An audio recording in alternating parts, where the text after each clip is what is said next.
My name is Thomas Foster and this is another episode of a multi-part tutorial on Bitwig Studio 3. In this video we'll look at the audio tracks, how to cut audio, how to fade and loop audio, and how to use the time stretching function to adjust the tempo. Have fun! When you open Bitwig Studio 3, it should look like this. And here you can say New Project to create an empty new project. In this new project, we have an instrument track, means a track for MIDI data, and an audio track. As this tutorial is about audio tracks, we select the instrument track and erase it with the backspace key. To create a new audio track, we use this Add menu here and say Add Audio Track. There's also a key command for it with Shift Command T or Shift Control T. So I do this 2 or 3 times. Now I have 6 audio tracks. To find some samples, I go to a web page called Mutgent.com. Mutgent is a very interesting project. I was involved in creating this project. If you don't know it, it's very easy. You can search here for beats, instruments, whatever you like, for key or tempo. And here's something special, the groups. Every group has a tempo, a key, and some fixed chords. So if you stay within a group, everything is fitting together. So I choose the group Pink in 180 BPM, G minor. I click on it and immediately I see a lot of samples in this group. And now I can specially search just for beats. And if I like a beat, I just click on Free Download to download my WAV file directly in the download folder. I do not have to be logged in. I do not have to use a credit card. Everything is free and I can just download it with one click. Okay, let's add a bass and we add some other instruments, and here I already downloaded some samples from Mutgent. Because the tempo of all the files that are pink is 180 BPM, I double click the tempo is 180 BPM. So now our song tempo is 180 BPM and we load the first drum sound, the pink deep house beat. All right, let's listen to this. Sounds great. If you click on it, you can realize that the tempo here is already 180 BPM. Maybe it's because we set the tempo to 180 BPM. Maybe it's because the samples of Mutgent are perfectly cut in 8 bars. So it's easy for the system to understand how long this is, how many bars this is, means which tempo it is. But maybe it is also because Bitwig was able to analyze the waveform. Whatever, we have a perfect tempo. To check this, we click on the metronome. Now we can hear the click, and we can hear the click in combination with the beat. Perfect in time. Okay, now we can change the length of the audio by clicking in the right corner, more in the upper right corner. And now I can make it short, like 1/4. Let's listen to this. Yeah, we don't need the metronome anymore, so I click on it to deactivate it. And if I click in the right lower corner, I can loop the audio file. Now we're looping the first beat, sounds like this. We also could make it shorter to 1/8 and loop this. Or we can go back to where we're coming from. And if you click in the right corner in the middle, where you get this white triangle, you can make a fade. If you make this audio file a little bit bigger by clicking here where you get this double arrow, You can make it bigger. And now we can make a curve on the fade. What sounds nice? Let's listen to this. You also can make a fade in, or you can make a crossfade between two files. And you can use the 5 mouse tools to make something special, like if you take the time selection tool, I can now select just the hi-hat here with Command C or Control C, and with Command V I can paste it here and here. Let's listen to this. Or I can select it with the normal mouse and duplicate it with Command D or Control D. You can change very fast between these 5 tools with the numbers 1, 2, 3, 4, 5 on your keyboard. Let's check this out. 1, 2, 3, 4, 5, 1. What else do we have? We have a pencil to create empty clips. We have the eraser tool to erase everything we did. We don't need this anymore. And what else do we have? The knife tool, so we can cut the audio here. And now we can create a total new beat.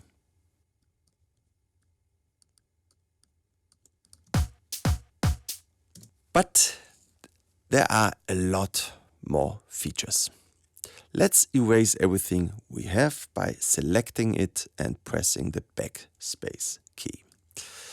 And now we open it for 4 bars. So that's the original beat. We also can make cuts here in the editor.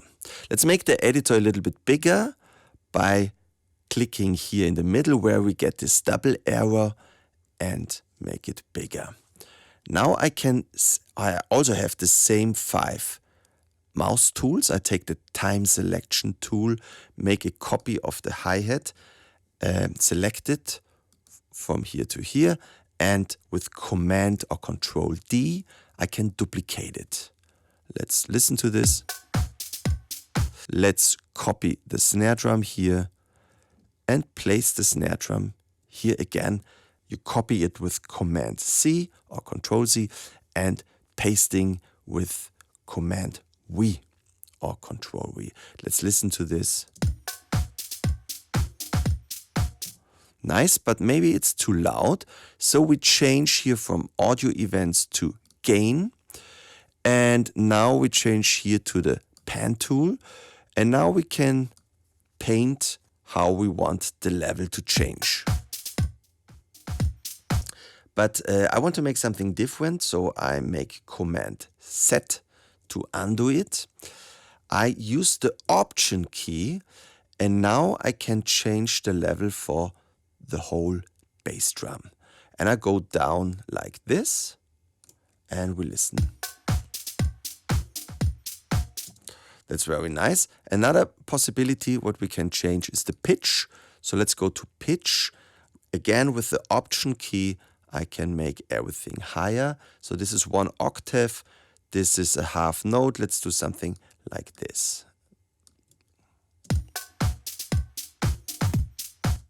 A little bit more. And a little bit less volume. And the double hi-hat we can pan left and right by clicking here on the pan button. And the nice thing on it is nothing changed here in our clip. So we can loop the whole clip like it is. So let's listen to the second half to hear the loop. And also here we have our changes. And we always can change it back. That's the nice thing on it. There's one more very interesting thing, the time stretching. But for this, we take another audio file that I have here. Let's close this here and open this one. All right. And now we add the audio file called real drummer. Let's listen to this. So I would say the tempo is not perfect. Let's place the audio file on the very beginning, on the 1 here. Okay. And now let's listen to the audio file and watch the waveform. 1 from beginning means from here. 1, 2, 3, 4, 1. So again, this here is the beginning of the second bar, the second 1.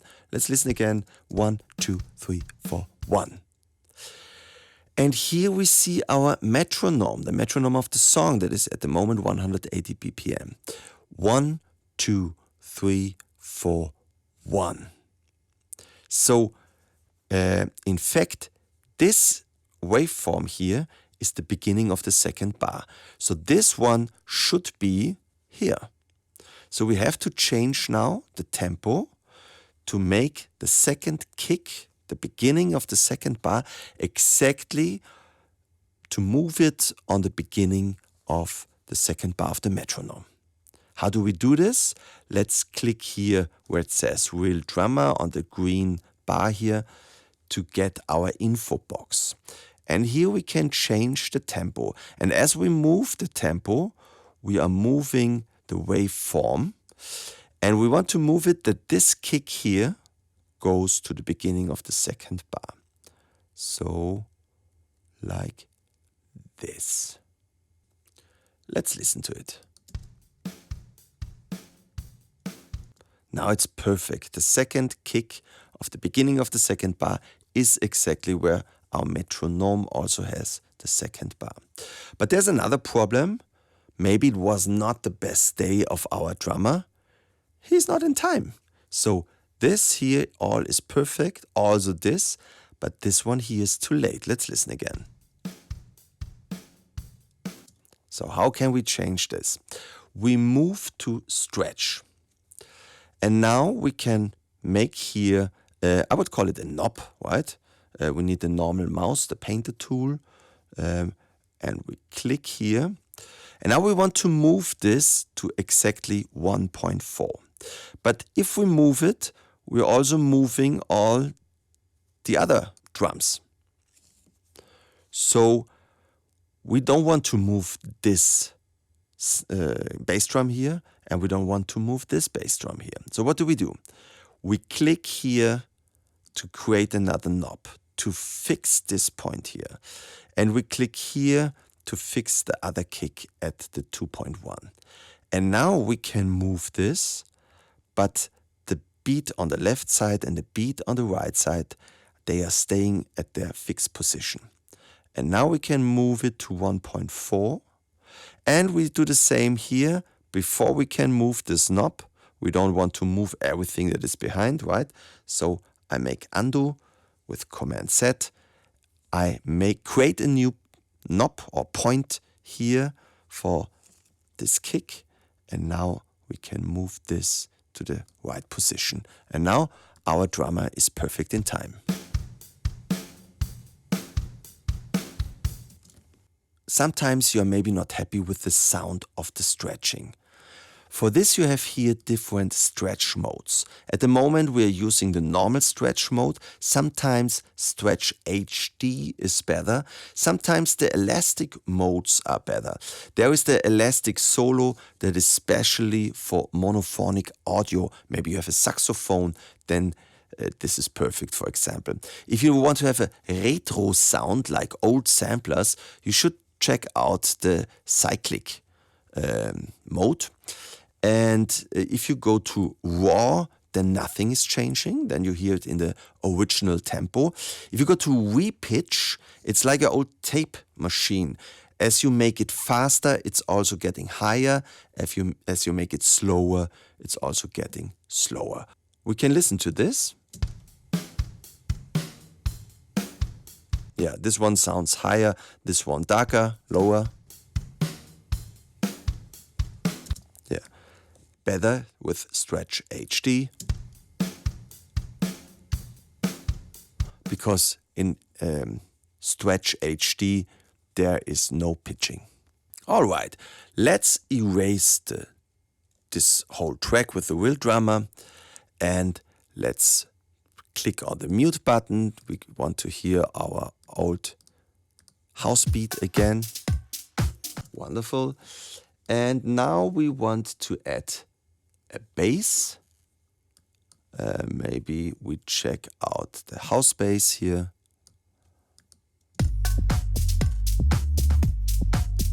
I like that.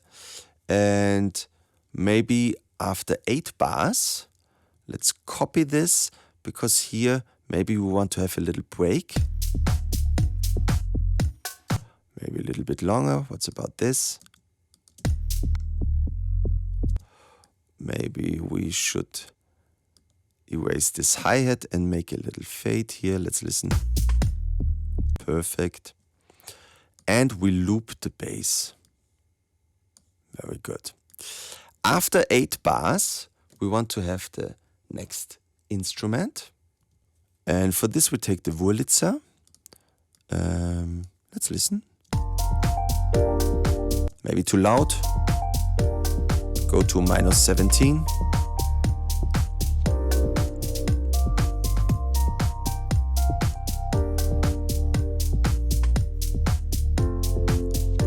And here I want another instrument.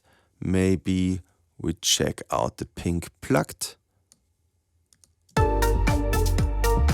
Oh, that's a kind of melody. Maybe we bring down the volume a little bit.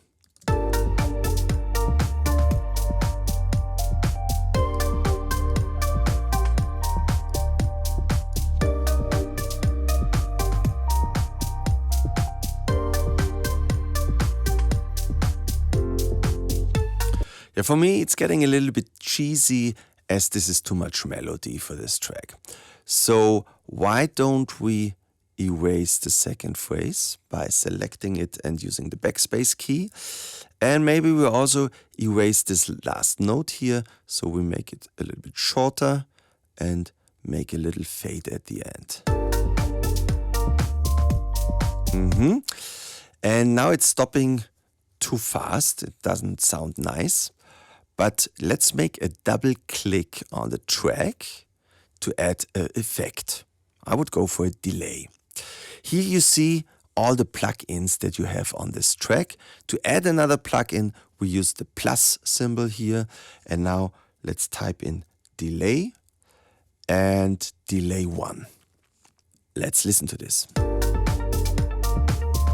Yeah, maybe it's too fast in the moment.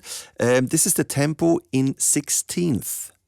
So this is 1/16, 2/16 means it's an 8th note. This is a quarter note. Why don't we make a half note? Let's listen to this. That's nice. We need a filter on it. Why don't we move the low frequencies on 500 Hertz? And the high frequencies on 4, something like this. And let's listen to this. Maybe too much of it. With this mix, you can say here's just the original signal. On the right side is just the effect, means the delay. So let's go to 40%, that the original signal is louder than the effect, means the delay.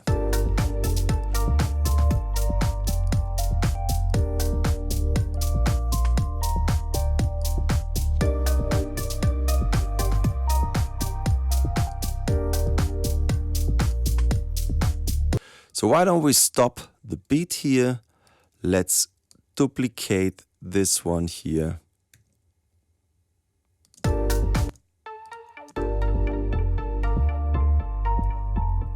Maybe we also stop the bass.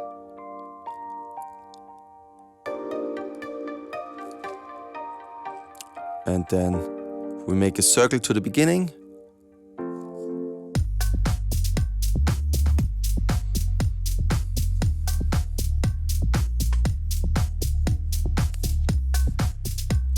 My name is Thomas Foster and this is my YouTube or Facebook channel Thomas Foster Music Production, which is all about music production.